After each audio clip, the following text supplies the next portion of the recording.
warahmatullahi wabarakatuh. Kembali lagi sama saya Bella Regita Dewi. Pada pertemuan kali ini saya akan membahas mengenai AKB. AKB itu adalah adaptasi kebiasaan baru atau yang lebih dikenal dengan New Normal Life. Nah, untuk AKB ini sendiri merupakan peraturan baru yang dikeluarkan oleh pemerintah sejak kemarin adanya PSBB, pembatasan sosial berskala besar. Setelah dilakukannya PSBB beberapa kali, ini mengakibatkan adanya dampak krisis ekonomi, sehingga pemerintah mengeluarkan kebijakan AKB ini untuk mengembalikan perekonomian masyarakat Indonesia. Nah, untuk AKB ini saya akan membahas beberapa poin. Poin yang pertama, saya akan membahas terlebih dahulu bagaimana sih perkembangan COVID-19 di Indonesia saat ini. Yang kedua, apa itu New Normal Life atau KKB, tujuan dari New Normal Life, tahapan dari New Normal Life. Yang ketiga, bagaimana adaptasi New Normal Life dengan bisnis yang sedang saya rintis khususnya. Kemudian, bagaimana strategi di era New Normal Life dalam bisnis. Nah, langsung saja kita lihat perkembangan COVID-19 di Indonesia sendiri ini.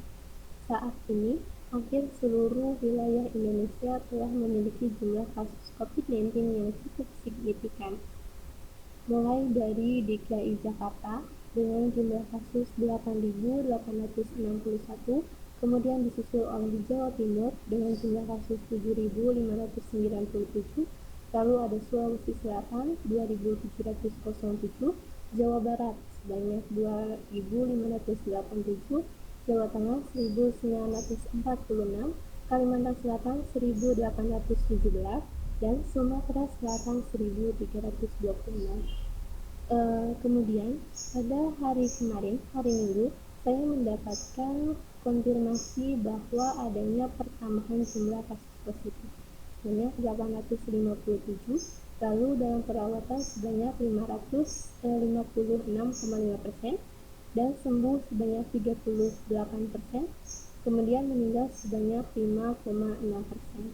Nah, dengan adanya jumlah positif corona yang semakin signifikan, sehingga mengharuskan pemerintah memutar kembali bagaimana peraturan kebijakan supaya tidak merugikan perekonomian di Indonesia, khususnya untuk masyarakat kecil.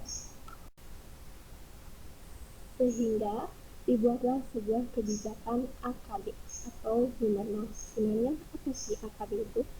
Nah, untuk AKB ini atau New Normal Life merupakan sebuah kehidupan normal yang baru, di mana New Normal Life adalah perubahan perilaku untuk tetap menjalankan aktivitas normal, namun ditambah menerapkan protokol kesehatan guna mencegah terjadinya penularan COVID-19.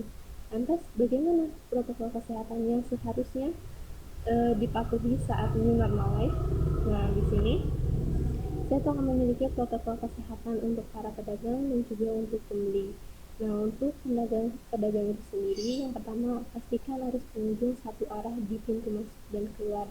Ini adalah supaya bisa melakukan cek suhu tubuh secara tertib. Lalu, baik pedagang dan pembeli wajib gunakan masker dan cek suhu tubuh. Untuk suhu tubuh itu sendiri biasanya 37,4 itu batas yang harus yang boleh masuk ke area tersebut. Lalu, usahakan tidak sentuh keran secara langsung dan mencuci tangan dengan sabun. Pakai face shield penutup wajah atau tirai pembatas. Atur jarak lapak minimal 1,5 meter agar aman bagi penjual maupun pembelinya. Kemudian bisa memanfaatkan ruang terbuka untuk berjualan seperti di taman dan sebagainya. Penting menjaga semua produk tetap higienis. Untuk kesehatan pemberi, protokol kesehatan pembeli itu sendiri tentunya harus memakai masker. Apabila menggunakan transportasi umum, maka harus jaga jarak, mengusahakan tidak sentuh keran secara langsung dan mencuci tangan dengan sabun. Gunakan hand sanitizer setelah menyentuh benda apapun itu. Usahakan bertransaksi dengan uang non tunai, karena dengan uang kertas yang bersifat tunai itu bisa memicu adanya penularan COVID-19. Jaga jarak aman dengan orang lain minimal 2 meter. Nah, kemudian apa sih tujuan dari New Normal ini? Nah, tujuan dilakukannya new normal life tersebut dikarenakan adanya kebijakan sebelumnya, yakni pemberlakuan PSBB, pembatasan sosial berskala besar, serta imbauan pemerintah agar tetap di rumah yang mengakibatkan risiko krisis ekonomi. Sehingga pemerintah terus berusaha mencari jalan untuk memulihkan dengan menetapkan new normal agar masyarakat dapat beraktivitas seperti semula dan diharapkan memperbaiki kondisi perekonomian negara. Lalu, di sini ada beberapa tahapan new normal yang dilakukan oleh pemerintah. Di sini ada fase 1, tanggal 1 Juni, meliputi protokol perlindungan karyawan, pelanggan, pemasok, mitra bisnis, dan pemangkauan pemangku kepentingan lainnya. Lalu ada fase 2. Fase 2 ini sekitar tanggal 2 Juni. Di sini fase ini sektor seperti jasa, retail, termasuk pusat perbelanjaan dan toko diperbolehkan mulai buka kembali. Lalu ada fase 3. Fase 3 ini pada tanggal 8 Juni, di mana fase ini ditandai dengan adanya pembukaan sejumlah jasa wisata dan pendidikan. Fase 4, tanggal 29 Juni, ditandai dengan pembukaan kegiatan ekonomi untuk seluruh sektor. Lalu ada fase 5, tanggal 13 dan 20 Juli, nah yaitu fase 4, yaitu evaluasi dari fase 4 dan seluruh sektor yang telah dibuka. Kemudian di sini ada dampak new normal life bagi konsumen. Apa sih dampaknya? Nah, di sini ada 4 peralihan perilaku konsumen. Yang pertama, fokus memenuhi kebutuhan dasar. Yang kedua, gaya hidup baru terpusat di rumah. Yang ketiga, beralih ke mode virtual atau digital. Yang keempat, meningkatkan rasa empati untuk bantu sesama. Lalu, bagaimana adaptasi new normal life dengan bisnis Vegeta Bakery? Nah, adaptasi new normal life dengan bisnis Vegeta Bakery ini dapat berupa yang pertama, tetap berjualan online karena dapat memudahkan para pembeli yang tidak harus keluar rumah karena tidak dapat diantar. Nah, ini merupakan salah satu kemudahan yang kami berikan. Ketika orang-orang sedang melakukan WFH atau work from home dan mereka ingin membeli makanan ringan, cukup melalui WhatsApp saja, tinggal memesan berapa jumlah yang mereka inginkan, kemudian kita akan mengantarnya. Yang kedua, dapat memasukkan kue ke beberapa warung terdekat rumah lebih banyak. Yang saat PSBB, saya hanya memasukkan kue ke satu warung saja.